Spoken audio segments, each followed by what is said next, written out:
बहुत बहुत स्वागत है भाई सभी का। देखिए बच्चों, कल हमने विद्युत मोटर के बारे में पढ़ा था पिछली वीडियो में, और आज हम इस वीडियो में पढ़ने वाले हैं विद्युत जनरेटर या डायनोमा।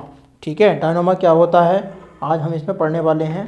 ठीक है, काफ़ी इंपॉर्टेंट क्वेश्चन है जो आपके बोर्ड एग्जाम में पूछा जाता है। ठीक है, तो सबसे पहले हम बात करेंगे एसी यानी प्रत्यावर्ती धारा डायनोमा या विद्युत जनरेटर, ये होता है क्या चीज़ है ना। तो सबसे पहले में लिखा हुआ है, यह एक ऐसा यंत्र है जो यांत्रिक ऊर्जा को विद्युत ऊर्जा में परिवर्तित करता है। लेकिन जो हमने कल विद्युत मोटर पढ़ा था उसमें विद्युत ऊर्जा को यांत्रिक ऊर्जा में परिवर्तित करती थी मोटर, लेकिन डायनोमा क्या करता है, यांत्रिक ऊर्जा को विद्युत ऊर्जा में परिवर्तित करता है। ठीक है, बदल देता है। उसके बाद हम बात करें सिद्धांत की। जब किसी बंद कुंडली को किसी शक्तिशाली चुंबक क्षेत्र में तेजी से घुमाया जाता है, ठीक है, तो चुंबक के क्षेत्र की बल रेखाओं में परिवर्तन होता है, जिस कारण विद्युत वाहक बल तथा विद्युत धारा प्रेरित होती है। ठीक है ना। कुंडली की घूमने में किया गया कार्य, जब कुंडली घूमती है तो कुंडली को घुमाने में किया गया कार्य ही कुंडली में विद्युत ऊर्जा के रूप में परिणित हो जाता है, परिवर्तित हो जाता है, बदल जाता है। तो सबसे पहले हम समझेंगे कि डायनोमा होता क्या है।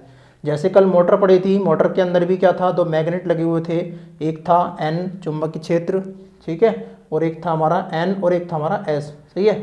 तो इसमें घूर्णन की दिशा क्या होती है, दक्षिणावर्त होती है, इन दक्षिण दिशा में होती है। यहाँ पे हमने ए बी सी डी एक कुंडली लेते हैं। सही है। उस कुंडली पर कॉपर का वायर लपेट लेते हैं। ठीक है, और होता क्या है, यहाँ पे स्पर्शी वलय लगे होते हैं जिसका नाम होता है S1 और क्या होता है S2। यहाँ पे B1 और B2 जो रेड कलर में दिख रहे हैं हमें, तो क्या होते हैं, ब्रश होते हैं। इस कुंडली को हम आर्मेचर कुंडली भी बोलते हैं। ठीक है, और जो यहाँ से करंट आएगा हमारा वापसी, यानी जब इस कुंडली को घुमाएंगे तो इसके अंदर धारा उत्पन्न होगी और वो धारा से जो हमारा बल्ब क्या होगा, वो जल जाएगा। ठीक है, ऑन हो जाएगा। सही है। तो आगे देखते हैं, सिद्धांत हो गया हमारा। इसकी संरचना क्या होती है, जैसे कि इसमें बताया गया है, सेम इसी प्रकार से करेंगे। क्षेत्र चुंबक, यह एक शक्तिशाली चुंबक N व S होते हैं। ठीक है, N व S दो क्या होते हैं, हमारे चुंबक होते हैं। ठीक है, जो चुंबक के क्षेत्र उत्पन्न करती हैं। ये दोनों चुंबक क्षेत्र क्या होते हैं, चुंबक जो होती हैं वो चुंबक के क्षेत्र उत्पन्न करती हैं। ठीक है ना। इनकी बल रेखाएं, ठीक है, इनकी बल रेखाएं N से S की ओर चलती हैं। जैसे दिख रहे हैं, N से किधर की दिशा में चल रही हैं, S की दिशा में चल रही हैं। ठीक है। उसके बाद आता है आर्मेचर। यह एक आयताकार ABCD कुंडली होती है, जैसे कि यहाँ पे हमें चित्र में दिखाया गया है कि A B C और D क्या होती है, कुंडली होती है। ठीक है। उसके बाद जो कच्चे लोहे के क्रोड की बनी होती है, जिस पर तांबे के तार लपेट कर बनाई जाती है। ठीक है, क्रोड होता है, लोहा, कच्चा लोहा होता है, उसके ऊपर हम क्या करते हैं, कॉपर का वायर बहुत ज़्यादा मात्रा में लपेटते हैं। ठीक है, आर्मेचर कुंडली कहलाती है। इसी को हम क्या कहते हैं, कुंडली कहते हैं, जिसका नाम होता है ABCD। और कैसी होती है, आयताकार होती है ना।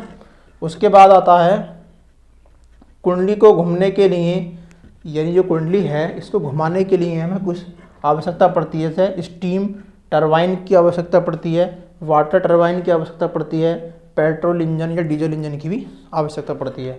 ठीक है, तो स्टीम का मतलब जब हम पानी को उबालते हैं तो स्टीम बनती है। जो टरबाइन होती है हमारी, जो पंखा होता है वो घूम जाता है, और वो पंखा कहाँ पर मतलब कनेक्ट होता है, हमारी जो धुरा होता है, इसका धुरी होती है, उस पर कनेक्ट होता है, और जब वो घूमता है तो हमारी कुंडली भी घूमने लगती है। और जब कुंडली घूमती है तो यहाँ से हमें धारा मिलने स्टार्ट हो जाती है और ये हमारा बल्ब जल जाता है। ठीक है, उसके बाद हम बात करेंगे आगे, कहाँ तक हो गया हमारा, ये पेट्रोल इंजन आदि से हम घुमाते हैं इसको। उसके बाद आता है विलय लगे होते हैं हमारे, जैसे कि मैंने अभी आपको बताया है S1 और S2 क्या होते हैं, विलय लगे होते हैं ये हमारे। ये विलय S1 S से यह धातु के दो S1 और S2 छल्ले होते हैं।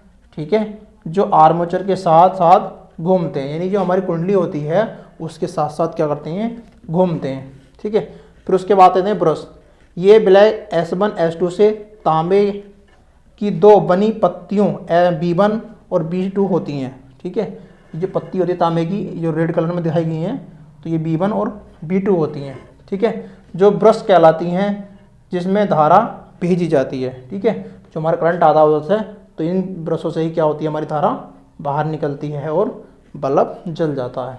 ठीक, कार्य विधि की बात करें तो ABCD जो कुंडली होती है हमारी, वो दक्षिणावर्त घूमती है, ये तो हम पता चल गया, जैसे ऊपर चिन्ह लगा हुआ है। भुजा CD नीचे जाती है, यानी जब C और D जब नीचे होती है तो उसके विपरीत क्या होती है, AB हमारी ऊपर होती है। ठीक है, AB क्या होती है, ऊपर होती है। और जैसे ये CD ऊपर जाती है तो AB नीचे हो जाती है, और AB नीचे होती है तो CD ऊपर हो जाती है। ठीक है, इस तरीके से ये घूमती रहती है। ओके, उसके बाद आता है फ्लेमिंग के दाएं हाथ के नियमानुसार इन भुजाओं में धारा प्रेरित हो जाती है। फ्लेमिंग का दाएं हाथ का नियम आपने पढ़ा होगा। ठीक है, तो जो ब्रश S1 से जाती है, किससे, सॉरी S2 से जाती है, S2 से जाती है और ब्रश S1 से वापस आ जाती है।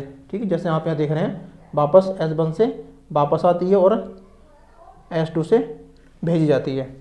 उसके बाद इसी प्रकार से AB तथा CD में धारा की दिशा पहले से विपरीत होती है। ठीक है, यानी यहाँ पर हर समय क्या होगा, कंडीशन चेंज होती रहती है। जैसे कुंडली घूमती है हमारी, इनकी दिशा हमेशा क्या होती है, चेंज होती रहती है। ठीक है, उसके बाद इस धारा को प्रत्यावर्ती धारा कहते हैं। यानी कि कंडीशन चेंज क्यों होगी बताइए। देखिए, कुछ मैं एक चित्र बना देता हूँ, ये इस तरीके से क्या होगी, चेंज होती रहेगी। ये क्या है, हमारी AC धारा है, यानी प्रत्यावर्ती धारा है। यहाँ पे प्लस माइनस के वोल्टेज होंगे और यहाँ पे प्लस वोल्टेज होंगे, यहाँ पे करंट 0 होगा। तो ये इस तरीके से हमारी धारा क्या होती है, AC धारा घूमती रहती है, चलती रहती है। ठीक है, क्योंकि प्रत्येक आधे चक्कर में धारा जो होती है वो हमारी क्या होती है, बदलती रहती है प्रति आधे चक्कर में। जैसे कि यहाँ देख रहे हो आप, यहाँ से यहाँ तक गई, ठीक है, फिर क्या हुआ, आधा चक्कर फिर चेंज हो गया, फिर आधा चक्कर चेंज हुआ, फिर आधा चक्कर चेंज हुआ। ठीक है, इस तरीके से चेंज होती रहती है। तो हमें डायनोमा और विद्युत मोटर में अंतर क्या देखना है कि ये विद्युत जनरेटर या डायनोमा जो होता है वो यांत्रिक ऊर्जा को विद्युत ऊर्जा में चेंज करता है, और मोटर जो होती है, जो हमने पिछली वीडियो में बात करी थी, वो विद्युत ऊर्जा को काय में यांत्रिक ऊर्जा में परिवर्तित करती है। ठीक है, इस चीज़ को हमें खास तौर से ध्यान देना है।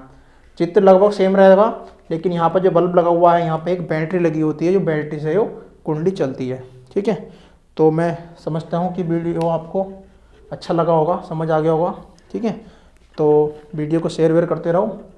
ठीक है, तो मैं इस तरीके से आपको वीडियो डालता रहूँगा अगर आपने पसंद की तो। ठीक है, तो फिर मिलेंगे नई वीडियो के साथ, तब तक के लिए बहुत बहुत धन्यवाद। और वीडियो की तैयारी बहुत अच्छी तरीके से करते रहो, ज़्यादा टाइम बचा नहीं है आपके पास। लगभग आज जो है हमारे 59 डेज़ आपके बचे हुए हैं। सही है, ठीक है, फिर अगली वीडियो मिलेंगे।